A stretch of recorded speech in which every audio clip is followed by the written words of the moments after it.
नमस्कार दोस्तों, आप सभी का स्वागत है हमारे YouTube चैनल ओमेगा एकेडमी पर। हम पढ़ रहे थे हमारा first chapter that is electric charge and field. Last lecture हमने बात की थी method of charging a body की, जिसमें हमने फ्रिक्शन, कंडक्शन और इंडक्शन मेथड के बारे में पढ़ा था। आपने यदि वो लेक्चर नहीं अटेंड किया है तो आई बटन पे क्लिक करके वो लेक्चर जरूर अटेंड कीजिए। आज हम शुरू कर रहे हैं हमारा नया topic that is property of electric charge. इसमें जो सबसे पहली प्रॉपर्टी है that is additivity, means charge is a scalar quantity and follow algebraic method of addition. मतलब चार्ज जो है वो क्या है, एक स्केलर क्वांटिटी है और उसको ऐड करने के लिए हम कौन सा मेथड यूज करते हैं, अलजेब्रिक मेथड ऑफ एडिशन। माना इसमें 4 कूलम चार्ज है, 4 कूलम चार्ज और इसके ऊपर आ जाता है तो टोटल कितना होगा 8 कूलम चार्ज। यदि इस पे 8 कूलम चार्ज है, 2 कूलम चार्ज चला जाता है तो कितना बचेगा 6 coulomb charge. That is known as algebraic method of addition. Second property है that is quantization. Quantization means quantity of charge on a body is integral multiple of charge on an electron. Means जो complete charge होगा किसी body पर वो क्या होगा, हमारा integral multiple होगा किसके, चार्ज ऑफ एन इलेक्ट्रॉन के। मीन्स जो हमारी टोटल क्वांटिटी ऑफ चार्ज होगी that will be integral multiple of charge on an electron. Means जो चार्ज है हमारा वो डिस्क्रीट मैनर में जो है वो इंक्रीज करेगा, ना कि कंटिन्यूअस मैनर में। इसको हम ग्राफ से समझ सकते हैं। मान लिया हमारा किसी बॉडी पर 1 इलेक्ट्रॉन है, मीन्स उस पर कितना चार्ज होगा, दैट इज 1.6 × 10⁻⁻19 कूलम।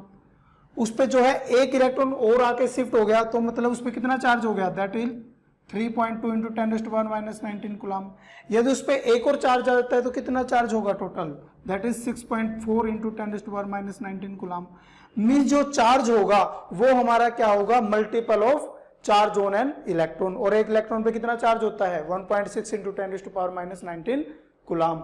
जो हमारा चार्ज होगा वो किसमें होगा, इसके मल्टीपल में होगा। क्या हमारा 2 × 10⁻⁻19 कूलम एग्जिस्ट करेगा, नहीं करेगा, क्योंकि ये क्या है 1.6 × 10⁻⁻19 कूलम के मल्टीपल में नहीं है। क्या हमारा 3.4 × 10⁻⁻19 कूलम एग्जिस्ट करेगा, नहीं एग्जिस्ट करेगा, तो क्योंकि ये किस में है, इसके मल्टीपल में नहीं है। तो हमारे वही चार्ज एग्जिस्ट करेंगे जो क्या होंगे 1.6 × 10⁻⁻19 कूलम के किस में होंगे, मल्टीपल में होंगे। तो ये है हमारा that is quantization of charge. इसके बाद जो हमारी थर्ड प्रॉपर्टी है that is conservation of charge. Conservation of charge means we can not create और destroy a charge. Means net charge of an isolated system remain constant with respect to time. Means जो हमारा total charge है किसी भी isolated system का वो क्या होगा, कंजर्व होगा। इसको हम ऐसे समझ सकते हैं, यदि हम एक बॉडी से एक इलेक्ट्रॉन को ए से बी पे ट्रांसफर करेंगे तो क्या होगा, इस पे यदि नेगेटिव चार्ज आएगा तो इस पे क्या आ जाएगा, पॉजिटिव चार्ज आ जाएगा। मीन जितना यूनिवर्स के अंदर नेगेटिव चार्ज है उतना ही हमारा क्या है, पॉजिटिव चार्ज है। तो इसी को क्या नाम दिया, कंजर्वेशन ऑफ चार्ज। फोर्थ जो प्रॉपर्टी है that is invariant. Invariant means charge is invariant means independent on frame of reference. Mean charge जो है वो क्या है, हमारा इनवेरिएंट है। यदि हम मास की बात करें तो मास जो होता है हमारा, mass that is m0/1 - v²/c²। माना जो हमारी वेलोसिटी है दैट कंपेरेबल होगी वेलोसिटी ऑफ लाइट के, तो हमारा जो मास है वो क्या हो जाएगा, इंक्रीज हो जाएगा। क्या हो जाएगा, इंक्रीज हो जाएगा। यदि हम लेंथ की बात करें, लेंथ इज L0/1 - v²/c²।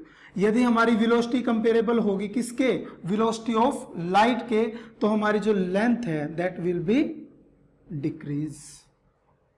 तो मींस क्या हुआ कि हमारा जो मास और लेंथ की हमने बात की दैट इज वेरिएंस। मतलब ये क्या करेंगे, वेरी करेंगे with respect to frame of reference. But जो हमारा चार्ज है वो क्या है, इनवेरिएंट। वो फ्रेम ऑफ रेफरेंस पे जो है उसके उस पे जो है इंडिपेंडेंट होगा।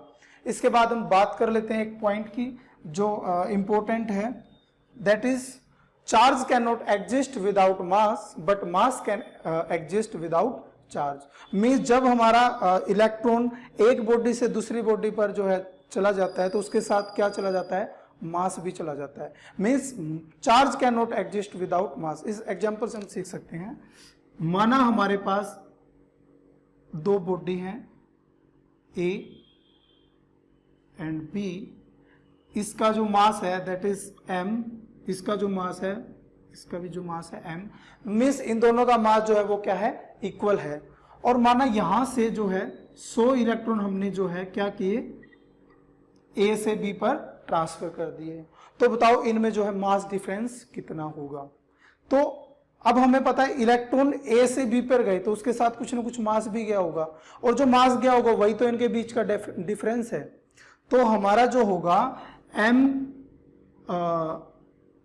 Of b minus m of a that will be, अब इसमें और इसमें कितने मास का डिफरेंस होगा, मतलब यहां से 100 इलेक्ट्रॉन चले गए तो यहाँ पे क्या हो गए, 100 इलेक्ट्रॉन कम रह गए, और यहाँ पे 100 इलेक्ट्रॉन क्या हो गए, इंक्रीज हो गए। तो मतलब दोनों में डिफरेंस कितने का हुआ, 200 का, यानी कि 200 मास ऑफ इलेक्ट्रॉन। तो मींस जो हमारा जो मास डिफरेंस होगा that will be 200 mass of electron. और जो मास ऑफ इलेक्ट्रॉन होता है उसकी वैल्यू कितनी होती है, 9.1 इंटू 10⁻31 kg। पुट करेंगे यहाँ पे तो क्या होगा, 200 इंटू 9.1 इंटू 10⁻31 kg। सोल्व करेंगे that is 18.2 into 10⁻29 kg। Means इससे हमें यह समझ में आया कि जब हमारा चार्ज एक बॉडी से दूसरी बॉडी पर जाता है तो उसके साथ क्या है, मास भी हमारा जो है वो शिफ्ट हो जाता है। तो आज हमने पढ़ा प्रॉपर्टी ऑफ इलेक्ट्रिक चार्ज के बारे में। नेक्स्ट लेक्चर में हम पढ़ेंगे कूलम्ब्स लॉ। आज के लिए इतना ही, धन्यवाद।